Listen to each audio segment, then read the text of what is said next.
बहुत समय पहले की बात है। एक घना, रहस्यमय और सुंदर जंगल था रुद्रवन। इस जंगल में हर प्रकार के जानवर रहते थे, लेकिन 4 सबसे प्रभावशाली जीव थे। नागराज वासुकी, जो गुफाओं में रहते थे और अपने ज्ञान और जादुई शक्तियों के लिए प्रसिद्ध थे। नागिन वसुंधरा, नागराज की पत्नी, जो बुद्धिमान और शक्तिशाली थीं। महाराज हाथी गजराज, जो जंगल के सबसे बूढ़े और बुद्धिमान प्राणी माने जाते थे। शेर सिंहराज, जंगल का राजा, जिसे उसकी बहादुरी और न्यायप्रिय स्वभाव के लिए जाना जाता था। एक रात जब बारिश और तूफान से पूरा जंगल कांप रहा था, तभी अचानक एक चमकदार रोशनी के साथ नागमणि गायब हो गई। यह मणि नागराज के पास रहती थी और जंगल की सुरक्षा करती थी। इसके बिना जंगल का संतुलन बिगड़ने लगा, नदियां सूखने लगीं, पेड़ मुरझाने लगे और जानवर बेचैन हो गए। नागराज को गहरा आघात लगा। उन्हें शक हुआ कि किसी ने मणि चुराई है। वसुंधरा ने चेतावनी दी, अगर ये मणि वापस नहीं आई तो पूरा जंगल तबाह हो जाएगा। नागराज ने शक की सुई शेर सिंहराज की ओर मोड़ दी। उन्हें लगता था कि शेर जंगल की पूरी शक्ति अपने हाथ में लेना चाहता है।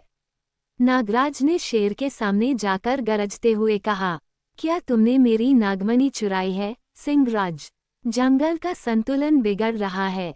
शेर भी गरजा, मैं जंगल की रक्षा करता हूँ, उसे बर्बाद नहीं करता।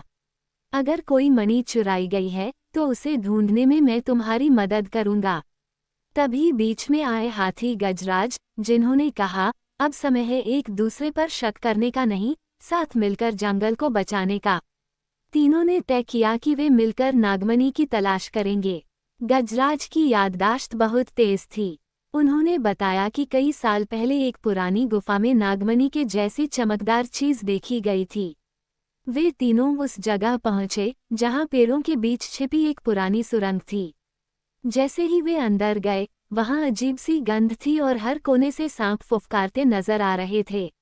लेकिन वो नाग नहीं थे, वो नकली नाग थे जिन्हें जहरीले छिपकलियों के गिरोह ने बनाया था, जिन्होंने मणि चुरा ली थी ताकि जंगल की शक्तियां खत्म हो जाएं और वे राज कर सके।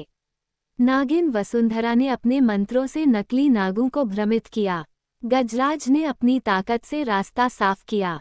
शेर सिंहराज ने सबसे तेज झपट्टा मारकर नागमणि को छीन लिया। एक जबरदस्त युद्ध के बाद वे विजयी हुए और नागमणि वापस लाई गई। जब नागमणि को उसके स्थान पर रखा गया, जंगल दोबारा हरा भरा हो गया। पानी फिर से बहने लगा और जानवर खुशी से झूम उठे। नागराज वासुकी ने शेर से क्षमा मांगी और कहा, मैंने तुम पर शक करके गलती की। ये जंगल तभी बच सकता है जब हम सब साथ हों। शेर मुस्कुराया, शक्तियां हमें अलग करती हैं, लेकिन उद्देश्य हमें जोड़ता है। गजराज बोले, सिर्फ मणि नहीं, हमारी एकता ही असली ताकत है। इस कहानी से हमें ये सीख मिलती है कि एकता में ही शक्ति है। जब हम शक, डर और घृणा छोड़कर मिलकर किसी नेक काम में लगते हैं, तब असंभव भी संभव हो जाता है।